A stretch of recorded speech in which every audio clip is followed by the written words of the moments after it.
Silverstone and Great Britain hosts round 5 of the 2019 International GT Open Championship. And as you can see, the weather isn't completely unpleasant, but it's not bright sunshine that we had in summer either. Track temperature 17 degrees, air temperature 13 degrees, and high humidity, which means that rain could potentially be in the air this weekend, and we could possibly get more than one session that is wet. Scott Woodward's here this weekend on commentary alongside Elliot Wood as the cars head out for qualifying in a new format for this weekend, which they're starting here this weekend, and will run until the end of the season onwards, including Barcelona and the season finale at Monza. So this is how the new format works. You'll see here for this first 15 minutes, one of the two drivers will head out, which has been agreed at the when they first signed on. So it'll be the first selected driver, unless you're Davide Roda, who is running by himself, which means he'll be out in both sessions. So the first 15 minutes will see the first allocated driver out to set the fastest time possible. Then there'll be a 5-minute gap where the second driver will jump in.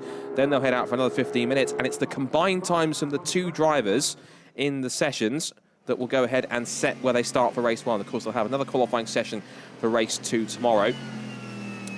And of course, we head to this weekend with a tie in the points with Albert Costa and Giacomo Altoe, who were race winners last time out at the Red Bull Ring. And they currently are tied in points with one of the Teo Martin McLarens. This is the Optimum Motorsport Aston Martin, driven by now new BRDC Rising Star Award winner Ollie Wilkinson. And he is sharing this weekend with Aston Martin factory driver and Formula Le Mans class winner Darren Turner, who was at one point in his career as well McLaren test driver as well for Formula 1. So he's got plenty of experience as Darren. And that car also competes in the British GT Championship as well. Where I believe they are, I think the Pro-Am champions now is Ollie Wilkinson with Bradley Ellis, who is the kart driver he's sharing that car with.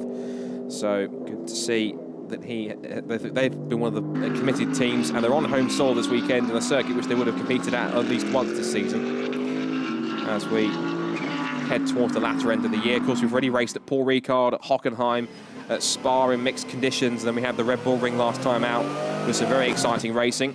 And then it was Silverstone here this weekend, of course, Barcelona in a couple of weeks' time, and then next month we will see the season finale at Monza in Italy. So the championship contenders at the moment, Albert Costa and Giacomo Altoe, are on 70 points, tied in the standings with the Teo Martin Motorsport McLaren of Enrique Chavez and Martin Kodrich. And there is their teammate that currently sits in third in the points, Fran Reda and Andres Sarabia. But here is the man, or the team at least, which were fastest in free practice yesterday. The driver combo of Valentin Pierberg on track right now and his British teammate Tom Onslow-Cole, former British touring car racer turned GT driver. They've had 3 wins so far this season. They're looking hopefully for at least a 4th this weekend, and on home soil to boot. And of course, Tom has extensive knowledge of Silverstone, and Valentin is just getting quicker and quicker every single time he heads out on track. They had a bit of an off weekend last time out at Red Bull Ring, but it's continuing to improve. This is the number 9 Davide Roda, and that's not how you keep it on the track. That's a very high speed off at Maggots and Beckett, straight off into the gravel trap. Actually collapsed the tyre wall as well, so hopefully the front end of that car is not too damaged. Here's another replay. Look at that, the front end of the car just scraping on the ground. Loses the back end completely and just skates off across the gravel and just kisses the tyre barrets. That weren't, of course, too much damage. A little bit of the aero front splitter will have been displaced, as you can see on the front right corner. So there are yellow flags down at turn 4. Now this is a welcome sight back to the championship. This is car number 54. This is it's one of the it's car 50. That is the Kessel Racing Ferrari. That's John Hartshorn and Ollie Hancock, former historic Formula 1 racer. And we're now looking at car number 12 on screen, which is the Ombra Racing Lamborghini Huracan of Federico Leo and Najib Razak, the Malaysian. And so far, Razak has set the 6th fastest time. So just waiting for the first proper few flying laps to come in. Only Valentin Pierberger, the number 20 SPS Automotive Mercedes, and the Kessel Racing Ferrari of John Hartshorn have set their current personal proper flying laps so far. And now the lap time's starting to come in. Manuel da Costa has now gone to the top of the times now with a 2 minutes .682. That's car number 99, and that's the Sports and U Mercedes AMG. They were quite low in the times yesterday, and that's already a couple of seconds quicker than out, and the red flag is out on the session. The red flag session has been stopped, and I would imagine that is for the errant car of Davide Road that's off the road at right here, Maggots and Beckett. And they're going to have to recover that car from its position because it is quite a fast part of the course.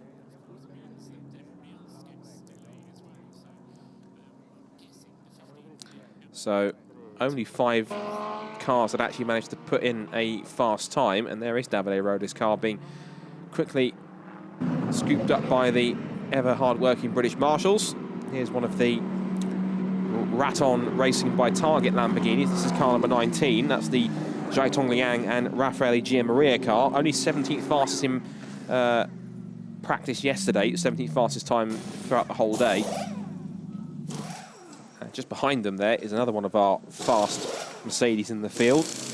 One to watch out for, Miguel Ramos and Fabrizio Crestani. Here's the onboard shot from Ollie Wilkinson and Darren Turner. And here is the third of our TO Motorsport McLarens with Marcelo Hahn, who is the father, I believe, of Christian Hahn, who is racing in Euro Formula Open from Brazil, and his Brazilian teammate, Alan Corder. And Andres Saravia is currently at the wheel of the number 20 McLaren. So all 3 of the Teo Martin cars on the pit lane for some further adjustments. The other McLaren that's also out there as well is the Fran Moreda and Andres Saravia in car number 17. Car number 20 is the other one in the mix. This is the replay again of Davide Roda. Again, just the car scraping on the ground, lost the back end, careering off into the gravel trap, just glances the tyre barrier, and just displaces the front right corner of the front splitter. And there is car 17, the other Teo Martin Motorsport car. Car 16 is... So car 59, my apologies, that's Martin Kodrich and Enrique Chavez. There is Miguel Ramos, who is out in this first part of the session. And he will hand over in the 5-minute changeover to Fabrizio Crestani. That's Alan Corder talking to Marcelo Hahn, giving him some guidance on how to get around the fastest way here in McLaren. Good to see the McLarens back on home soil. We've only really seen them not too much in this sort of level of GT racing. The only time we really see them is in the British GT Championship, of which former champions Valve Motorsport used to run in this championship with the McLaren. Of course, they now run the new 720S, and the 650S GT3 is off somewhere racing the GT Cup somewhere, I think. So it's in the hands of somebody else. So I think we've got cars heading towards the end of the pit lane, I think, in anticipation of that restart. I think there's Davide Roda's teammate, and there is Davide Roda. Thankfully, he's been extricated from where he sat, and looks as though, apart from a bit of gravel to scoop out to the front of that car and a bit of sort of maybe jimming of the front splitter, they should be able to get that car back out in good condition. Effectively, apart from the tweak on the front splitter, it's effectively undamaged, although running wide at Vale is not going to help his cause too much, but maybe he's trying to shake some of the gravel off the racing line, which is a bit more, so you can see it's sort of stones pinging out of the back, as you see there. The pit lane is going to reopen in about a minute's time or so, which means they've got about a minute or so to get the car back out there and to finish off this first part of this qualifying session.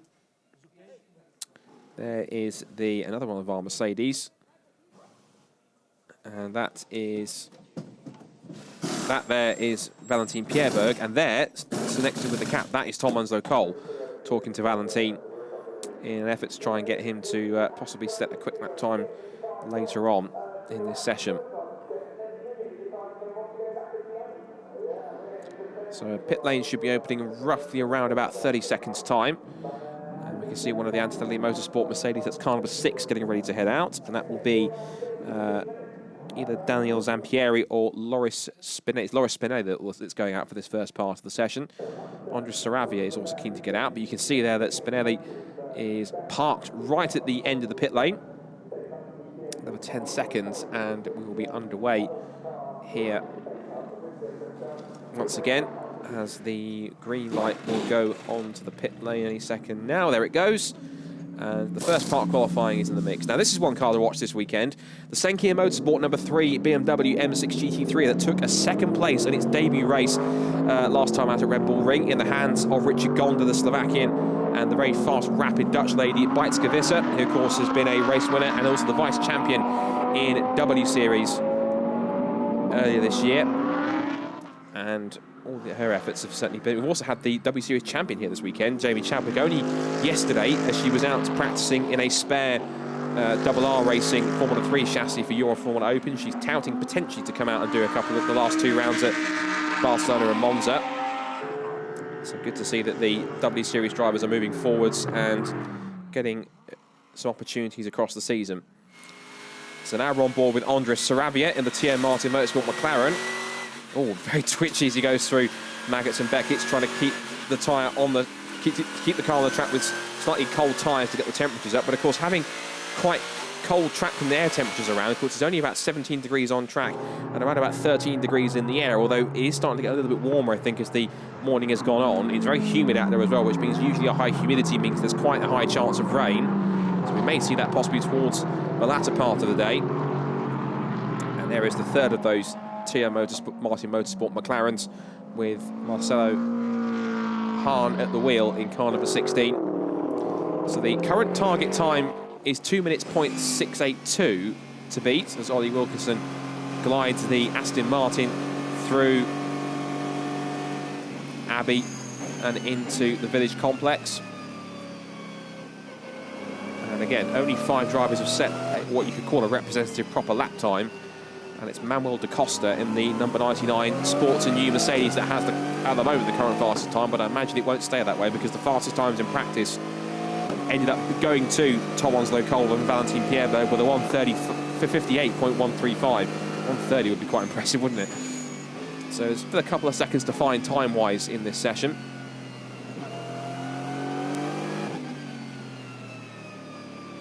And so Ollie Wilkinson just winding up for a lap here. Let's just listen for a second. This beautiful Aston Martin V8 as it starts its lap.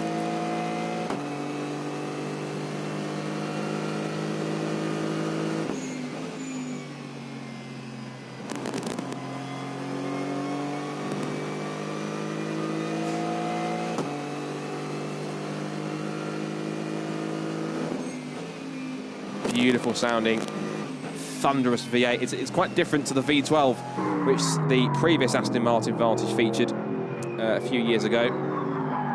Here is the number 19 Raton Racing by Target Lamborghini, and that will have Jiatong Liang, the Chinese driver, at the wheel.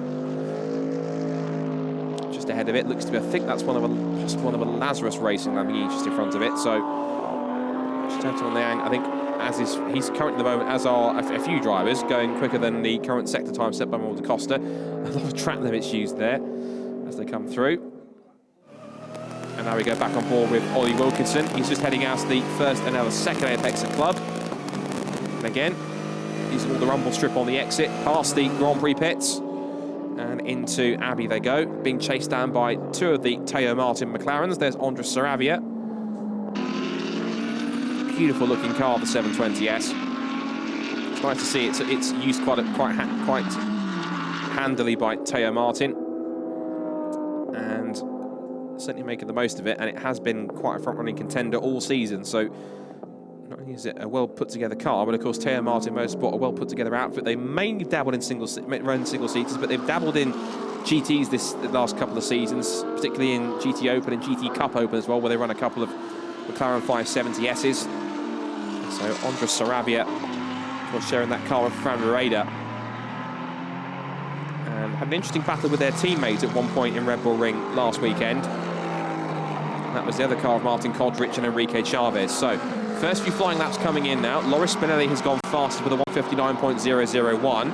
That's now been completely duped, and as it how, even at the time, even quicker than the fastest time in practice, which you'd imagine is all too feasible because it is qualifying. So 1:57.941 for Andres Sarabia to put the McLaren provisionally fastest, but we've still got another 5 minutes to go, and there's still at least another 7, 8 drivers that haven't set a proper time yet, including Giacomo Altoe in car number 14. He and Albert Costa are the current leaders. Here's car number 63. That's the other Lamborghini, but I bet it's different numbers this weekend. Giacomo Altoe in car number 63 goes to the top of the times with a cracking lap, 1:57.648 to go fastest by almost 0.3 of a second. at this point in time. Martin Kodrich has gone third. Richard Gonda has gone fourth in the Senkia BMWs. Giacomo Altoe just bounds his way through at Maggots and Beckett's, really throwing the Lamborghini through this beautiful section of fast-flowing, high-speed corners. There is the Senkia Motorsport BMW that has just gone into fourth, well, it's now fifth fastest, because up into third now. A good lap time for the 66. That's the top Vincenzo Sospiri racing Lamborghini of Frederick Schandorf, the man from Denmark. He shares that car with Thomas Tujala. And Giacomo Altoe has set, you could tell he was pushing, even though he was bounding his way through Maggots and Beckett. He's on the fastest, a fast lap at the moment. He's currently just set the fastest first sector of anyone so far. And who else is on the personal best? So is Laura Spinelli, Oliver Wally Wilkes. Norbert Siedler's gone third fastest now. Norbert Siedler with a 1:58.067. A couple of lap times have been deleted for cars 19 and 16. So car 16 is the Marcelo Hahn and Alain Coder McLaren, and car 19 is the Raton Racing by Target Lamborghini with Jiatong Liang at the wheel. It'll be Raffaele Gianmaria who gets into that car for the second session. There's only 3¼ minutes to go, and all but, well, Marcelo Hahn's time that he had set has been deleted, so only Davide Roda, whose car's in the pit lane, hasn't really set a proper representative time, but I think we may not see him out for the rest of this session, but you might have a chance to get out possibly for the second session, because of course it means that there is a ruling where if you have a two-driver pairing, or in this case the one-driver pairing, and they don't make it out for one session, it is the two fastest times from the one driving whatever session they run in. So watch for him to go even quicker if he can. Across the line goes Giacomo Altoe, and he does lower the pole time even further, 1:57.389. There's the Senkia Motorsport team watching on. There is their Emil Frey Racing teammates, car number 14. Norbert Siedler at the wheel. He'll hand over to Michael Grenier for the second part of qualifying. So Altoe and Emil Frey Racing in the Lamborghini lead the way. Andres Saravia in the Teo Martin McLaren is second. Norbert Siedler in the second of the Teo Emil Frey cars is in third place, and he's actually on a very fast lap. He's at the fastest first sector of anyone. He's on a personal best in sector 2. He's about a 10th off the second sector time that was set by Altoe, but he is up at this point in time by, what the first sector that was actually, more than half a second quicker. And then he's almost over 3.5 tenths up in the second sector. So this is going to be a fantastic lap for Norbert Siedler if he can hook it up through Woodcote. And is it going to be a provisional front row for Emil Frey Racing in this first part of qualifying? Yes, it is. 1:57.144. So all, you can imagine all smiles in Emil Frey, but there's a thumbs up there, I think, from Michael Grenier. And this is, that was Norbert Siedler running wide, I think, on the lap time he set previously. So not this one he's just set, but the one before that. So a bit of an excursion. And I think we did see maybe 1 or 2 spots of rain out there as well. So these cars moving, the spots of rain on the camera. So this should be very interesting, because it'll be a very different track surface for the second part of qualifying than it was for the first, because of course it was effectively mostly dry, but a little bit damp out there. If there is going to be sprinkles of rain and a few showers around the circuit, that will change the track surface dramatically. And you can see Norbert Siedler struggling for grip as he heads under brakes and into Stowe Corner.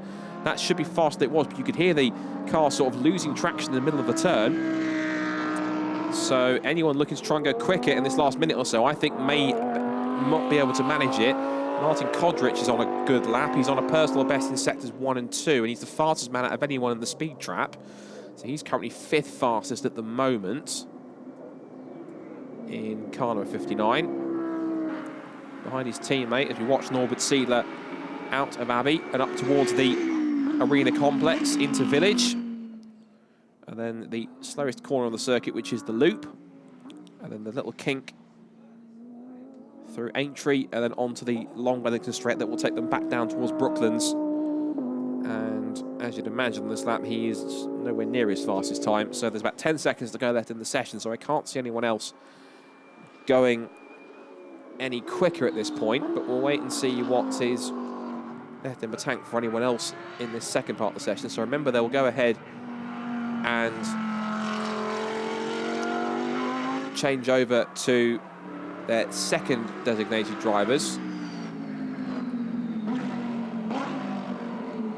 So into the pit lane comes Norbert Siedler. So the results provisionally from that first part of the session, Norbert Siedler sets the fastest time from that first session. Second fastest has gone to Giacomo Altoe, so it's an Emil Frey Racing 1-2 at the moment. It's Andres Saravia in third quickest. Fourth fastest for Frederick Schnannendorf.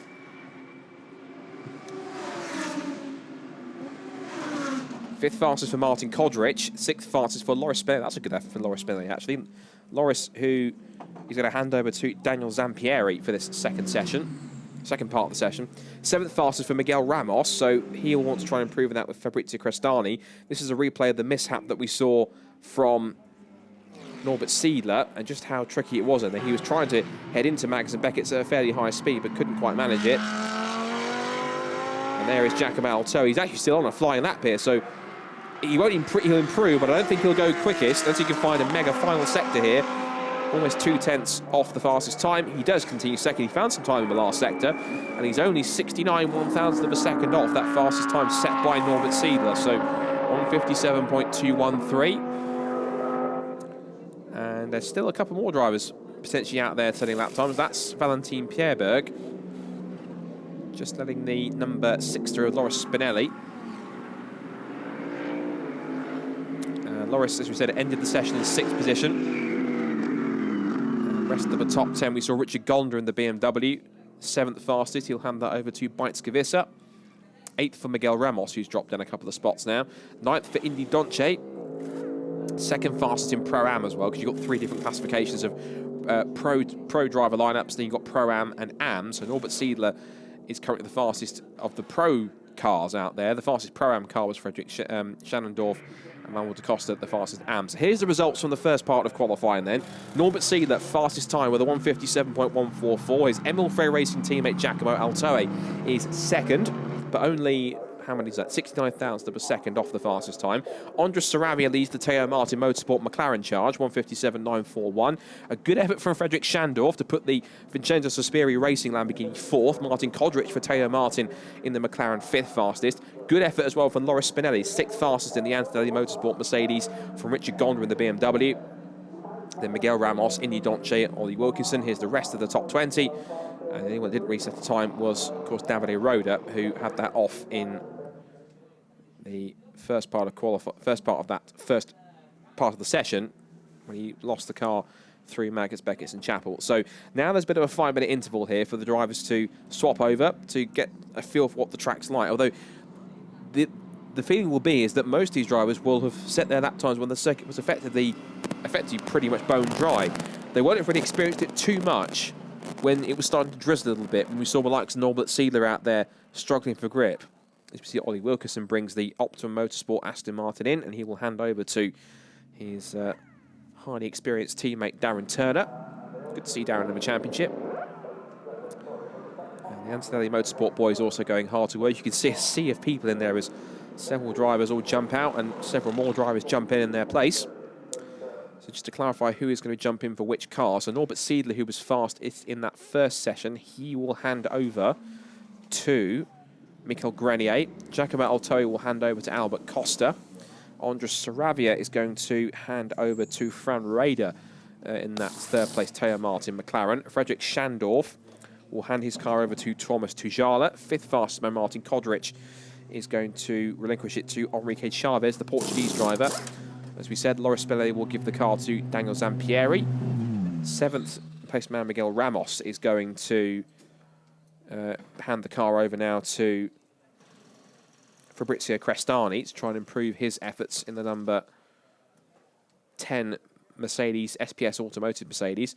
So we've got in our commentary box here, we've got the times have been sort of reset now. The screen's been reset for the second drivers to go out, but we have got on a screen above us here in the commentary box, we've got the combined time. So what will happen here is that the lap time from this second drive is going to be all important, as we see change here for the one car we hadn't seen on track so far, which is the Duncan Cameron and Matt Griffin car. And that is going to be Matt Griffin jumping in, with Duncan Cameron jumping out. And that's the Spirit of Race car. That car's been all over the place, particularly I think it's been raced in British GT, and they've I think they've even raced at Le Mans, a Spirit of Race, with a couple of cars. One car we're not seeing this weekend, sadly, by the looks of things, is the other Spirit of Race car, which is normally run with Tempesta Racing, and that's the Chris Froggatt and Eddie Cheever, the third car, which was initially on the entry list, but sadly he's not here this weekend, and in that rather resplendent white Ferrari with the sort of multicoloured sky sponsorship and livery on that car. I remember seeing that car racing, I think it was the FIA GT Nations Cup at the start of the season in Bahrain, I think, under the lights. It actually ran really, really well. So we'll wait and see how that plays out. So we've got two of the Antonelli Motorsport cars on the left-hand side. The Mercedes in the middle, that's our SPS Automotive car of what will now be Fabrizio Crestani in that car as well. And the number 12 car just next to it, the Lamborghini, that's the Ombra Racing car of Federico Leo, who's just taken over from Najee Razak, the Malaysian driver. So with the times we've got in front of us here on our regular timing screen and also the combined times above us as well, we'll be able to give you some updates on who is where in the overall sort of combined classification. So we'll try and describe that whilst we're also telling you who is where. So a key option here for some teams to fit a new set of tyres, but all thumbs up at Teo Martin Motorsport, who are pretty happy with their run so far.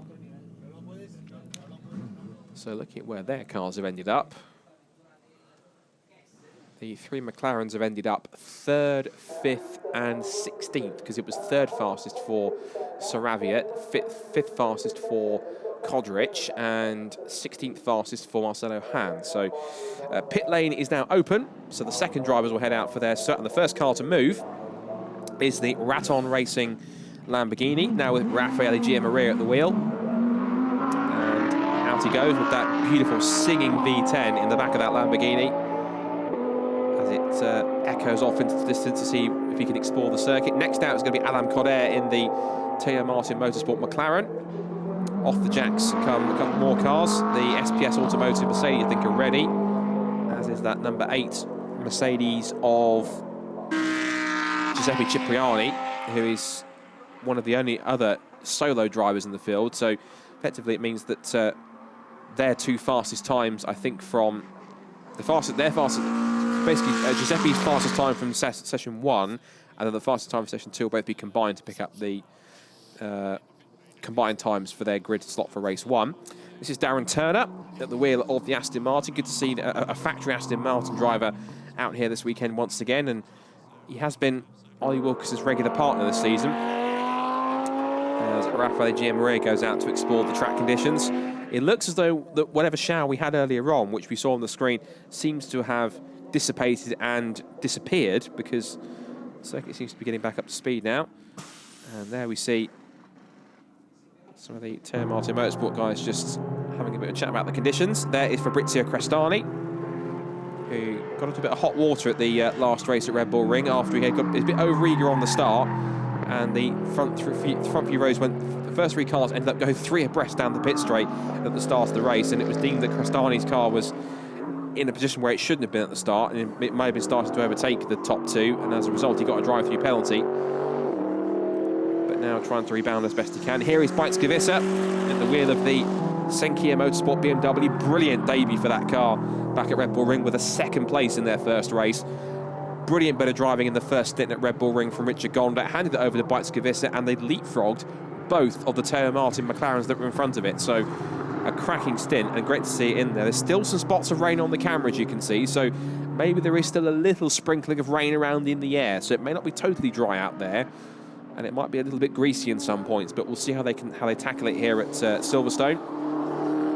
Of course, it is the UK, so it's not unusual for it to rain here, and the weather to be fairly unpredictable.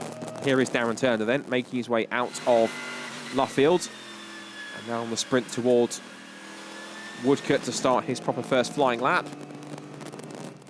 And ahead of him on track is Raffaele Giammaria and Alain Coder, so he's got a nice little bit of clear track as he heads through Copse Corner. So through Copse, using just about as much runoff as he's allowed to. And now towards Maggots and Beckett's. Through the left, little bit of a twitch, down 1 gear to 4th, down to 3rd into the second part through Maggots and Beckett's. And keeping it in 3rd all the way through Chapel. Again, lets it run out a little bit on the exit, and then all the way back on the power using the curb on the run down towards the hangar straight under the bridge, and now keeping it to the left-hand side, and now hard on the brakes and pitch it right through the very fast right corner of Stowe. Third gear, lets the car drift out nicely over those rumble strips on the exit, up to fourth gear briefly, and then back down the gears to second place. Flip the first part for Vale, then through Club. Nice bit of direction change as we leave Darren Turner's on board and now switch to Federico Leo in the Ombra Racing number 12 Lamborghini, and they've got to try and push themselves up the order because that number 12 Lamborghini is at the moment, it was the fifth car out, but the time set by Rajak was a 1:59.151, so they've got some work to do to get themselves up a little bit higher in the order. So as we get some proper lap times in, we'll be able to tell you sort of where everyone else is starting to shake out on our sort of alternate timing screen in front of us to give us an idea of who should provisionally be starting where based on their combined times. So Alan Cordair has just quickly jumped back into the pit lane, I think for another tyre change, after quickly putting a heat cycle through another set of Michelins, and that's not proper pit wet etiquette. And he's dropped the car off the jacks whilst the wheel nut wasn't fastened properly. So, and whether they've got some problems trying to get the wheel back on that car now remains to be seen. Here is Michael Grenier, and this is a replay of the Kessel Racing Ferrari going for a bit of an excursion, and that would have been number 50 of Ollie Hancock leaving the road and then finding it once again. So first few proper lap times have come in. Fabrizio Crestani's popped in a 1:57.691. Darren Turner's now done a 1:57.944. And Raffaele Giamaria's first flying lap is a 1:58.796. But we really need to have representations. One car very wide on the exits, one of the Mercedes that ran very wide there.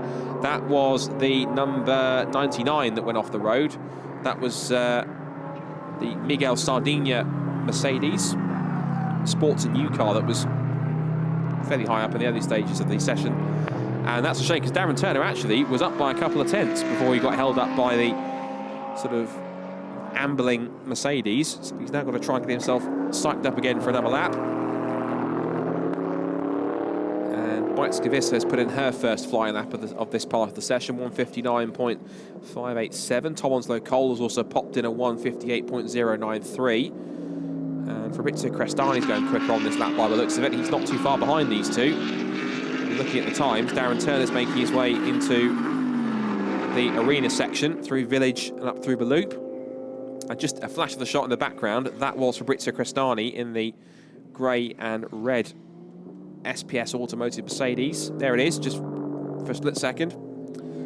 So you can tell that Turner backed off because he was trying to avoid what could have been a potential incident with the Sports and new Mercedes. Still a couple more cars to set proper times yet. We've got, I think, just about everyone out on track.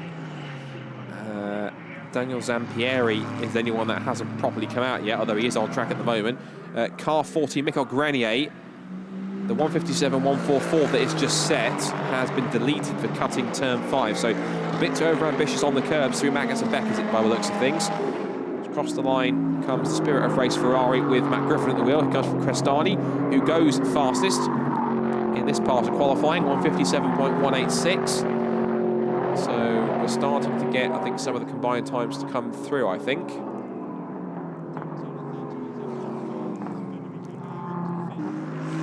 Crestani pushing on, just catching up to the back of Matt Griffin in the Spirit of Race Ferrari. They winds his way out of Maggots through Beckett's and up now towards Chapel. Albert Costa, joint championship leader. This is Michael Grenier, not Albert Costa. Albert Costa's car number 40 is... I'm sorry, it is Albert Costa. My apologies. I'm getting confused. Michael Grenier's car number 14. Car 63 is Albert Costa, so I'll correct myself on that one. But Albert Costa then, joint championship leader, heads himself into Brooklands and into Luffield. And I think I can very quickly bring in Elliot Wood, because you've been hard at work moving away with the Euro Formula Open work that you're working on as well. But you have a bit of an interesting story with Albert Costa, you were telling me, and how he came back into racing, because he's been racing before in in most single-seaters in Formula Renault and a little bit in British F3 as well. We see a nice slow-mo Tom Onslow Cole two-wheeling over the curbs through Valen Club, but took a bit of break from racing. I think it was a rather unlikely motivation for him to get going again, as we saw Federico Ler needs motivation to get back on the road after that spin. I'm sure he'll be fairly tense in there after that high-speed off. But yes. Albert Costa, what brought him back to racing? So Albert Costa did Formula Renault Euro Cup. He beat John-Eric Verne and Antonio Felix da Costa, who have both gone on to do big things in motorsport. And they actually cried when they lost Albert Costa. He then went and did Formula Renault 3.5, but he had very little budget. So after that season, he left motorsport for a few years and he went to coaching. And the drivers he coached were like, you may have heard of some of these names, Antonio Giovinazzi, George Russell, Tom Blomqvist, John Galile, Tom Dillman, a lot of the Formula E grid he's worked with. And but every time he was watching Formula 1 on TV at home, he was getting really upset and angry, and he never liked it when it was on TV. So his girlfriend at the time said, if you're going to be this grumpy every weekend Formula 1's on the television, I'm going to force you to get back into a racing car. so while he was coaching, I think he was coaching George Russell at the time actually, his girlfriend would actually frog march him around the paddock to all the GT teams and make him kind of sell himself and say hi, I need to drive. And Milfray Racing was the first team to get back in contact and said, we'd love you to drive for us. And he's been at Milfray Racing for 5 years since and gone on to great success with them in the International GT Open. And it's paying off this year. Of course, he's now joint championship leader. He taken a couple of race victories this season, including one last time out at Red Bull Ring. So looks as though that the initiative and the forethought of his girlfriend seems to have paid off, because now he's come up to be one of the top sort of, at the moment, European GT drivers out there, particularly with a team as experienced as Milfray Racing. Yeah, sadly, he's not with that girlfriend anymore, but she helped him get back into motorsport, which is what counts. I'm sure whatever's happening in relationship-wise, he's in a happy place racing-wise anyway. Fran Raider in the Thierry Martin Motorsport McLaren, where are they at the moment? 5th quickest at the moment. And Albert, speaking of Costa, he's completely just jumped to the top of the times now with a 157.319. So he's now currently fastest at the moment. He's at the personal best 3rd sector. And Tom Onslow Cole putting his foot down now after a great performance in yesterday's practice session, improving on the best time he set yesterday, which is 158.135. He's now bettered that by about 3/4 of a second or so. But this is a weekend really where Tom have taken 3 victories, had a bit of an off weekend at the Red Bull Ring. This is a weekend where really Tom and Valentin Pierberg can really get themselves back on track, particularly with a race here which is at a circuit that Tom knows all too well, being someone who's raced here in British touring cars and also British GT as well. So it's the circuit which he knows almost at the back of his hand. In fact, Tom Onslow Cole would have been, I believe, the first ever British touring car driver to win all 3 races in a weekend back at Silverstone in 2010, were it not for some dubious team management calls, we should call them. But last year, Tom Onslow Cole and his teammate went through kind of a confidence-boosting weekend here, and they took their first win together, and that's kind of propelled them into the form they showed this season. And Silverstone takes a lot of commitment, and if you're quick here, you're hopefully going to be quick everywhere else. So they should be one of the favourites. Yeah, Valentin appears to have done a lot from Tom in this last time since they joined together as teammates. He seems to be getting quicker and quicker and quicker. I mean, the last lap, which looking at where Pierberg actually managed, if I find him on the timing screen, his first lap was a 159.352. So it wasn't one of the slowest at times, but it wasn't one of the fastest, but it wasn't one of the slowest either. So he's managed to get himself sort of nicely in the mid-pack, but Tom brings the real punch in that team in terms of the fastest times out there. So hopefully that'll be helping them get up the road in terms of some of the average times.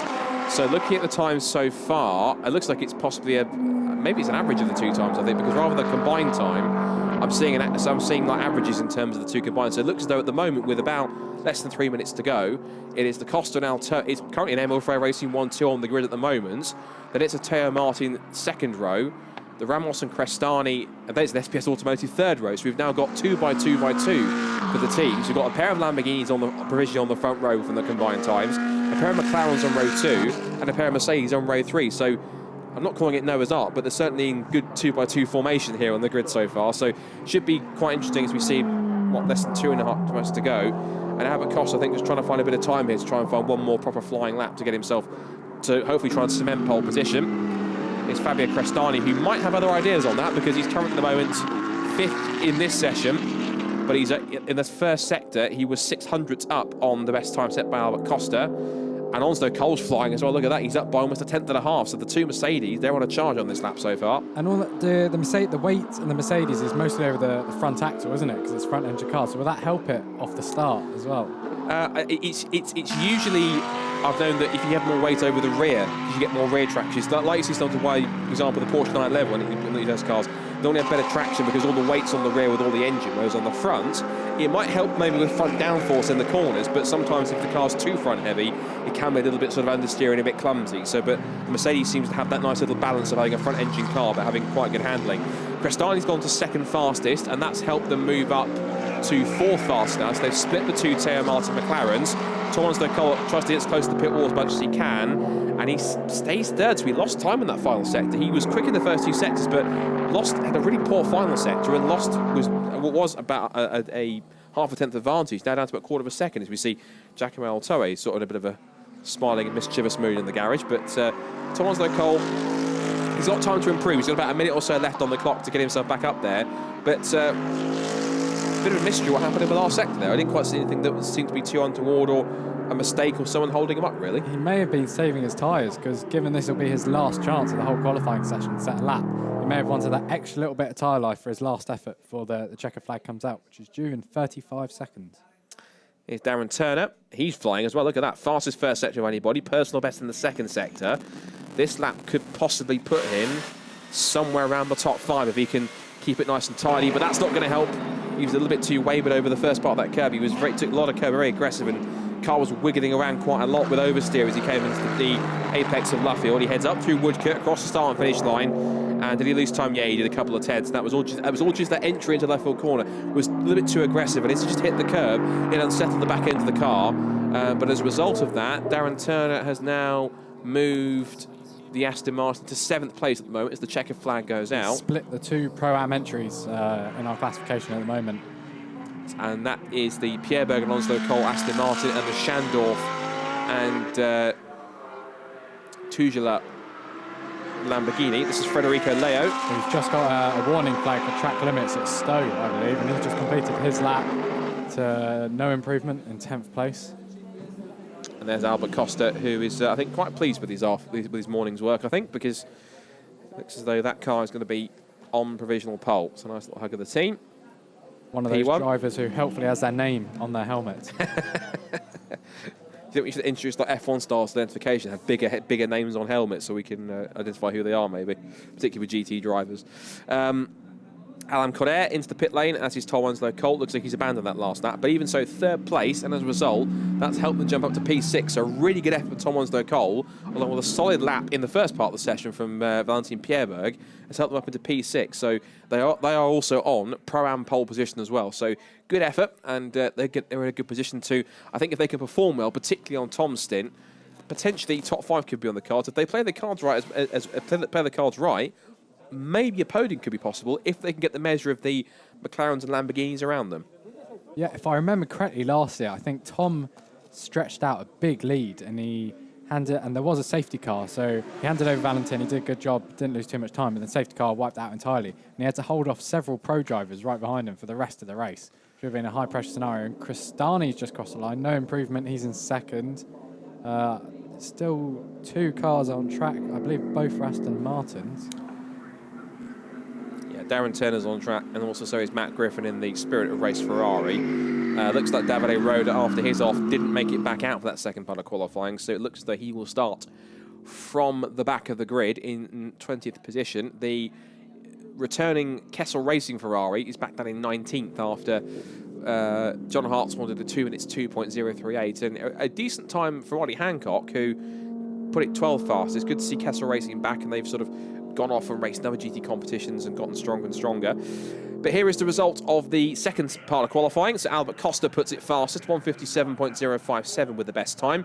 Then a pair of SPS Automotive Mercedes. Fabrizio Crestani second, Tom Onslow Cole third. Then it's the second Emil Frey Lamborghini with Michael Grenier. Fran Moreda and Enrique Chavez, number 2 TR Motorsport McLarens, are 5th and 6th. And their teammate Alan Correa is split by Darren Turner in the Optima Motorsport Aston Martin from Correa in 8th, and Matt Griffin and Rafael Gia Maria. There's the rest of the top 20, with Daniel Zampieri down in 13th place, Bites Cavisi in 15th place with some work to do. But we've got an interview now, I think, with our pole sitters. So Alfredo will be downstairs with Albert Costa, our pole sitters for this now weekend. We have, as from Silverstone, 2 polemen per race. So Albert Costa, Giacomo Altoe. First pole position with the new system. How was it, Albert? It feels good, you know, to be back from summer and be pole position is good. During the first part of the season, it's been hard to qualify for me, so I never been really on top. Only at Spa that I was second, and finally I got this pole position that I was really looking forward for this. But now focus on the race, which is the important point, and we have to be very focused because I think we have a good chance for the race. And we, as I said in the first test of the year, we have a job that we have to finish that I didn't finish 2 years ago. So we need to focus, and this is a good part of the game. And Giacomo, how do you enjoy the new system? Yeah, I like it so much because it's the combined lap time of the 2 drivers. So I want to thank the team and Albert because they did a great job. The car was perfect, so I'm really happy. It works if you have a very good teammate. Yeah, and we feel good together, so it is working. How cute is it? Well done, guys. Good to see them in good spirits there. So just to confirm, it is Costa and Altoe who will start race 1 from pole position. Their teammates Norbert Seeler and Michael Grenier will be on the front row alongside them. It is going to be Rueda and Stravia in the McLaren in 3rd place, Ramos and Crestani 4th, Martin Kodrich and Enrique Chavez will be 5th. Pro-Am pole goes to Valentin Pierberg and Tom Winslow-Cole, and Am pole goes to the solo effort of Giuseppe Cipriani. So all 20 cars should be out on track shortly. And so racing for race number 1 of the weekend will be happening later on this afternoon. We're going to take a short break and get racing underway later on very shortly. But as we say, it'll be an all MLFA racing front row for the first race at Silverstone. Is it going to stay that way when race 1 finishes? From Scott Woodward and myself and all of us here at Silverstone, thanks for watching, and we'll catch you for action later on for race 1 of International GT Open here from Silverstone. Bye for now.